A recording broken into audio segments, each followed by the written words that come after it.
Hello and welcome to this week's edition of the Horror Debate. I'm Michael Mandy and he's Rowdy Jeff. And this week we are reviewing or debating or reviewing our debate or debating our review of Dead Silence from 2007. This is the same team that did Saw, by the way. James Wan and Lee Winnell. Or is it Leigh Whannell or I don't know. You know, whatever. Whannell. We'll just go with Whannell. That'll work.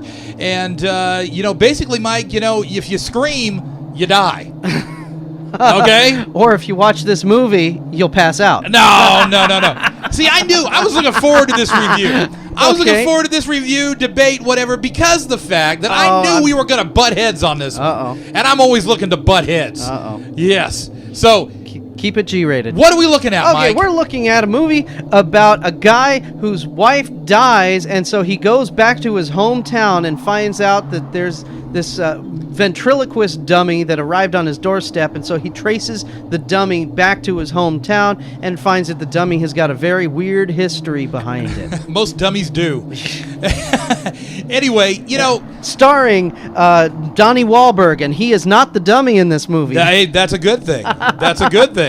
Look, man, this movie, we saw the previews to this, and I remember seeing the previews to this and going, that looks freaky as hell. Yes. I said, what? Did you see the face on that lady? That's what I saw in the preview. I was like, Mary Shaw? Mary Shaw? Yeah, her. She looked creepy. Oh, my goodness. I'll give points to them, I said, man. you know what? We got to see that. Well, being us, we got busy. Yeah. And we were reviewing everything else under the sun, and we did not you know what? We went to go see this, but it wasn't playing at the right time, so we saw Hills Have Eyes 2 That's instead. right. We were planning on a double feature. That's right. And I wish we would have, stuck with that and seen the double feature. I liked this, Mike. Yeah? I liked this. And why did you like it, Jeff? I was so entertained by this thing from beginning to end. I wasn't ever bored.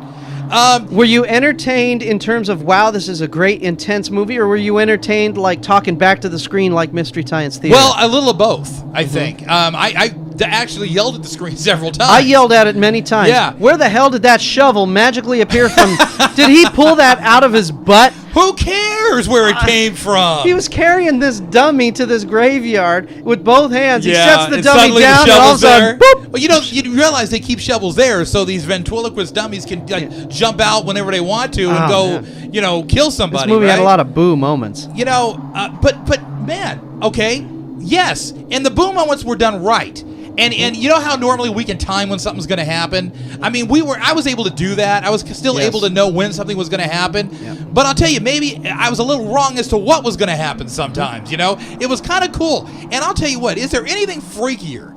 Is there anything, just to make you look kind of like, ugh, than those stupid ventriloquist dummies? Oh, yeah, those were all creepy dummies. They're shifting their head and their eyes, and they got like these human expressions on their face. Oh, you got to admit, it was kind of corny, though. Every time these dummies would move their eyes, you would hear a post-production sound of wood creaking. That, yeah. And it's like, oh, come on. Right. These dummies don't make that noise. You're just doing that to freak people out. Right.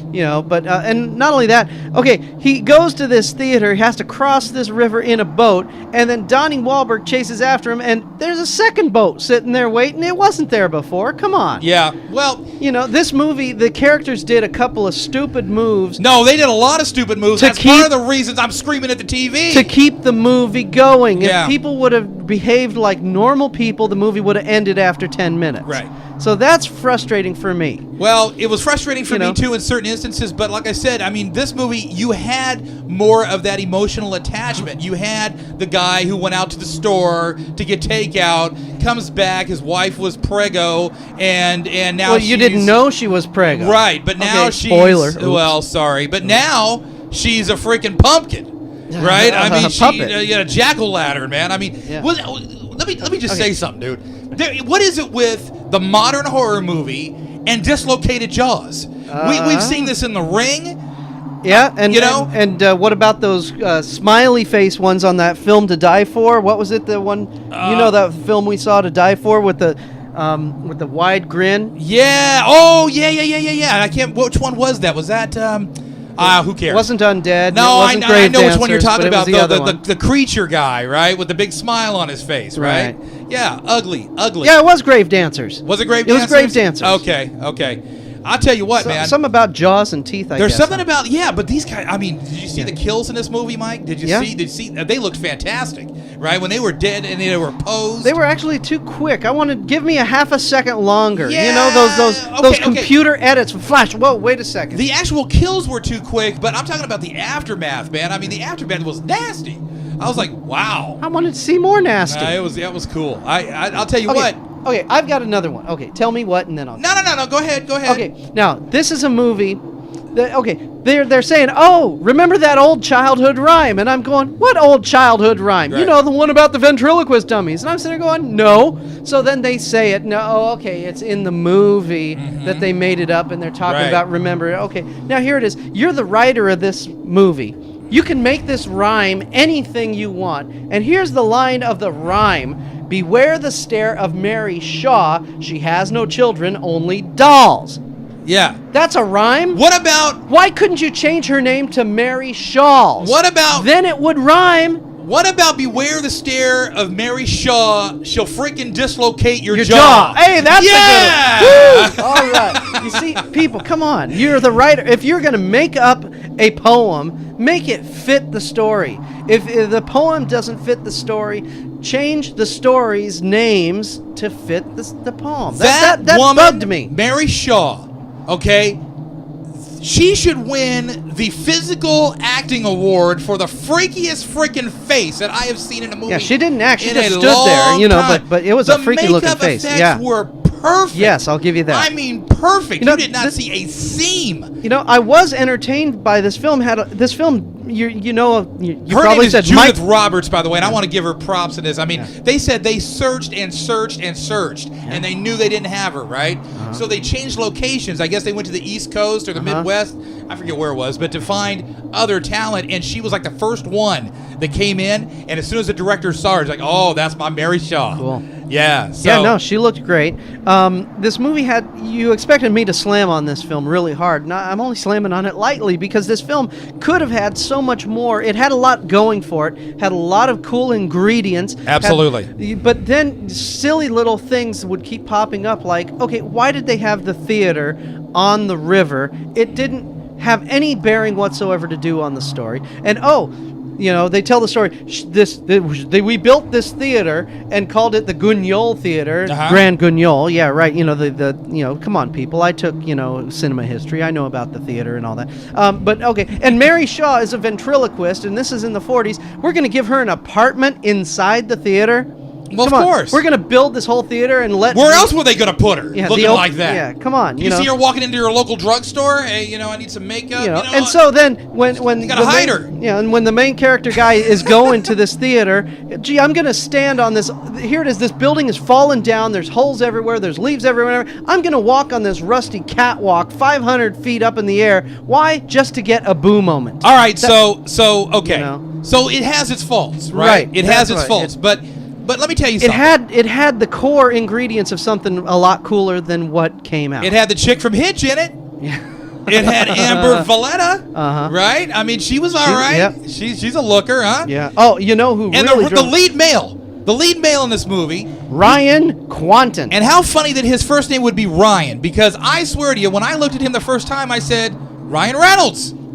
He looked just like him. He looked just like him in a couple of those scenes, man. That's the look he would get on his face, that perplexed Van Wilder look. Yeah, I'm sorry. Laura Regan as the wife at the beginning of the film that you saw in all the previews. Yeah. Jamie, hi there, is like, oh my God. Yeah. She could be related to Mia Farrow. Yeah. And the haircut drove me nuts, and I'm sorry, her acting was driving me nuts too. I got to say it again, and I said this in our Saw review. I said this in the Saw review. I got to say it again. Donnie Wahlberg surprises me every time he comes on the screen, man. And not because he jumps out at me and goes, boogie, boogie, boogie. No, because his acting is actually very well done. Every time I see him, I think, done it! Yes, he does. Sleepwalker. You know what? He does a good job. He fits into these characters very well. Well, you got to admit, this was the same character he was in Saw 2. Not really. Come on, the trench coat, this one was a little more street. street. This one was a little more street, I thought. Oh, another thing. Here it is. This guy, okay, I'm a cop. And this guy is found at the apartment with his wife dead. They take him to the police station, and he starts grilling him, and there's no lawyer in sight. Right. He's saying, why'd you do it? Right. Why'd you do it? And then... You're looking for too much, though. I am. You're And then you're they looking let him for too go much. back and let him... And there's the dummy sitting there and let him I would take- rather have... That's a crime scene. I would rather have no lawyer, no good acting, no nothing, right? As long as it entertains me and it keeps me going for an hour and a half. Frustrated me because I'm going, wait a sec, that's a crime scene. You're not going to let the only suspect you have walk in and take something and leave town. Right, and absolutely. then he finds him in the hotel and says, oh, why And did I'm you staying bury... next door, by the way. Yeah, why'd you bury the evidence? I'm Yeah. going to take it with me, and now I'm going to go out to breakfast and leave my door open Right. so you can run in and take Right, it back. right. Come on, I was going, oh, Yeah, come I know. on. That was true, but that was written into the character. That wasn't Donnie's fault. Okay. Yeah, I mean, okay, I'm it's talking not- about. okay, it's I'm not talking about Donnie's just fault. the way he played the character. I thought he was excellent, and he wasn't Saw as well. And I've seen him in several other things. I bet recently. James Wan has nightmares about dolls, man. First the Saw thing Well- with the little circles on the cheeks, and now this. I want to mention that I'm gaining a respect for James Wan and the way he directs these movies.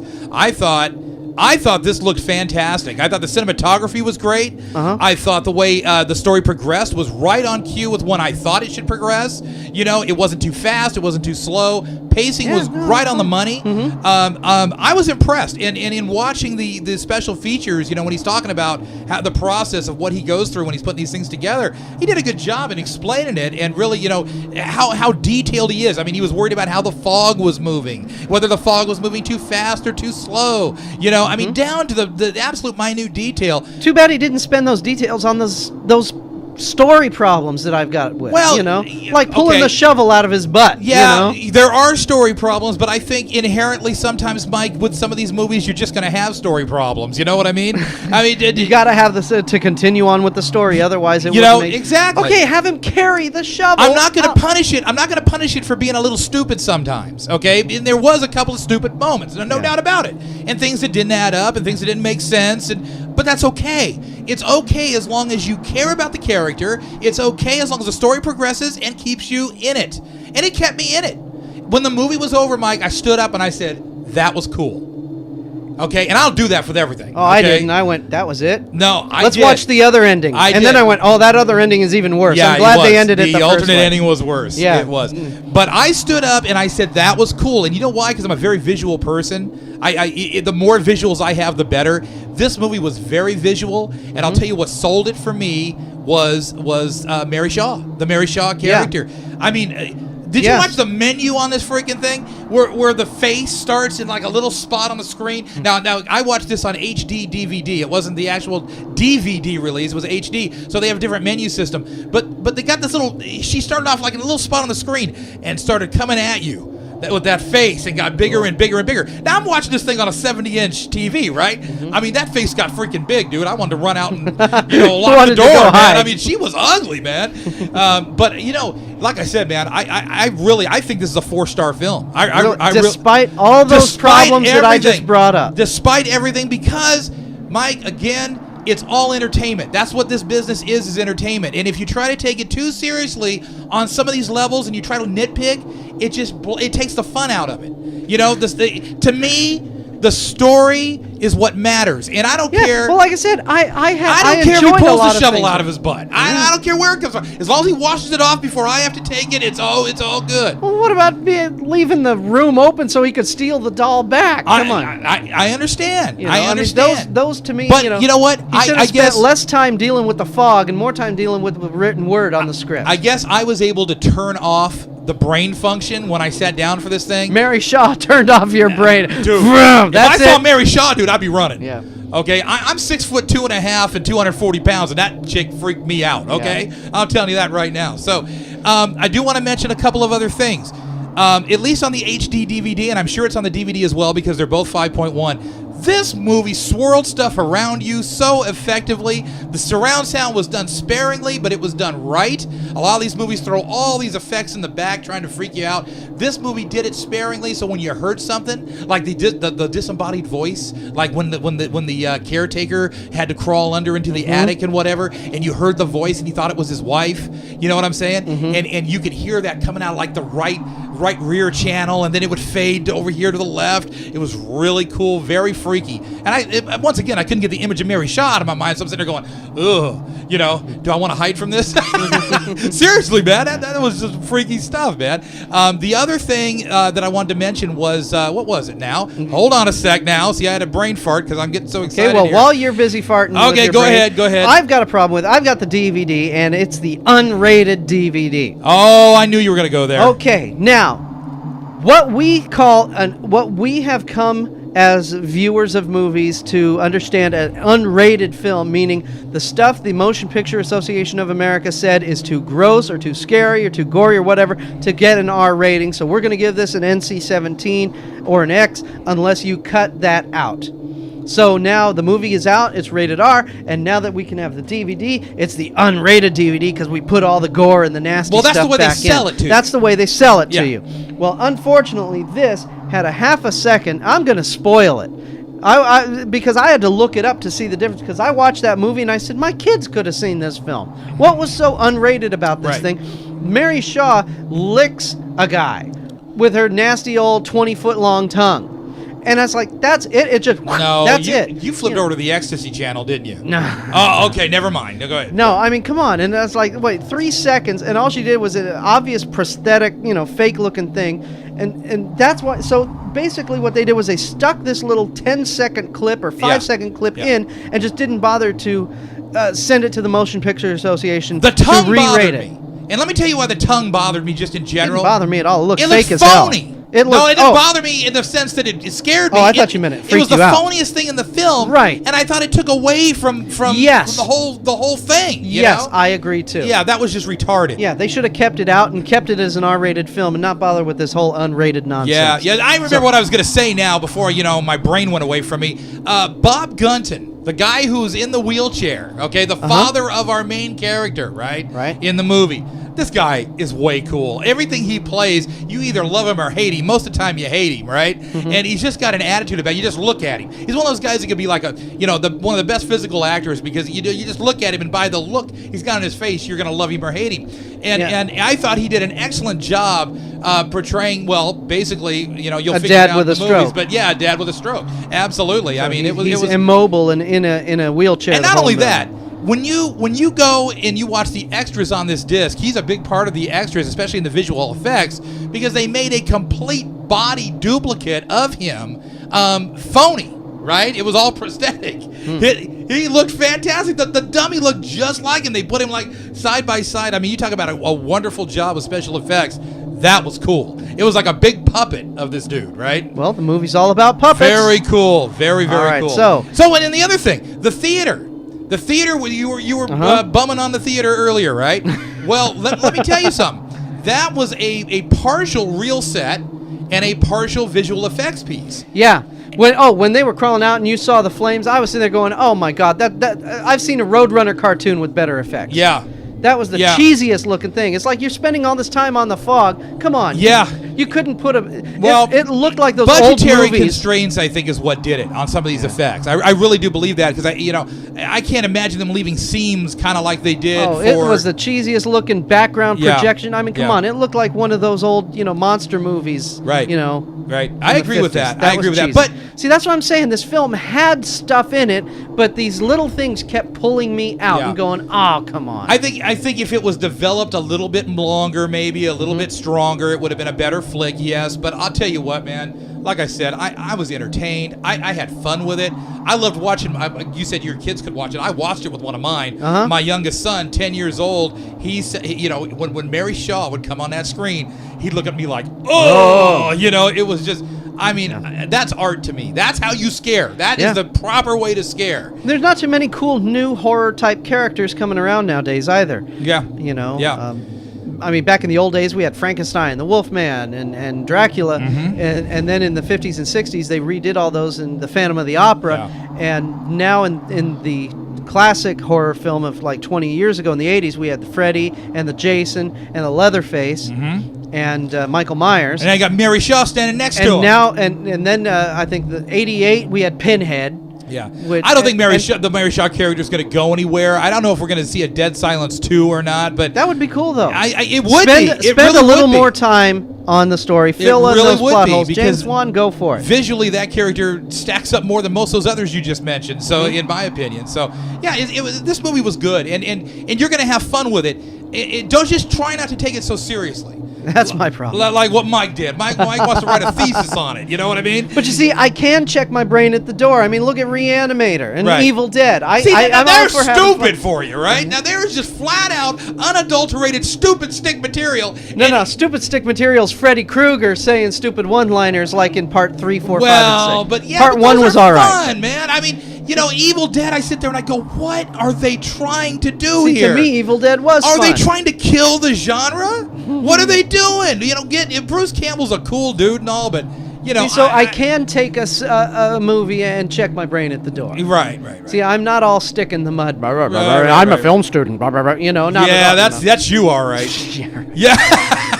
So, but anyway, Let's take Reanimator to film school. I am sticking with what I said, a 4-star rating. I honestly enjoyed the heck out of this, and I would say in the last, let's say, 30 horror flicks that I've watched, this is in the top 5 of being the most entertaining.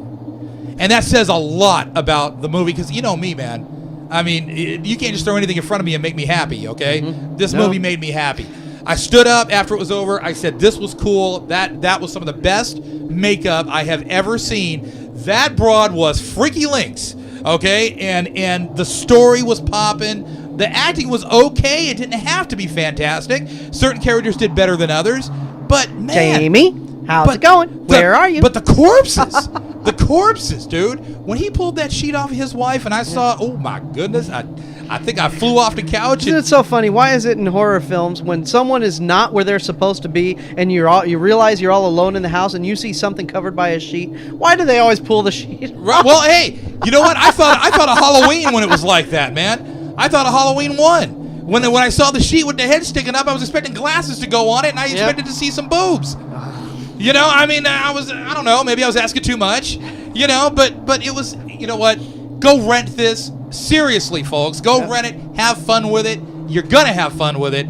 Don't worry about where the shovel comes from. Don't listen to what Mike said. Don't listen to Mike. Mike's not having no fun. No. That's why he's over here busting up laughing. Just seriously, go check it out. Yeah. If you hate it, email me.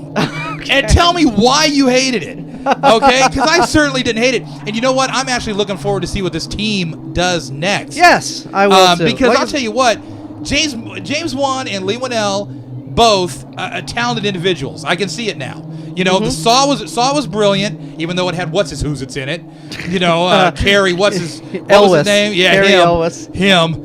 It's not even all his fault probably, but the thing about him is that every movie I've seen him in, he ticked me off. I mean, I haven't seen one yet where I'm sitting there going, oh yeah, that guy can act. Never. Men in Tights? No, he could stay in tights. I don't know, man. Anyway, 4 stars from me, definitely. Mike, what are you going to give it? Well, I was going to give it a 1 star. A 1 star? But Mary Shaw brought it up to 2. Mary Shaw brought it up to 2. Yeah, she was creepy. Oh, and like I said, this movie had so much that could have happened if just they took a little more time to it. So I found myself shouting out stuff like Mystery Science Theater. What'd you do? Deduct a star per murder?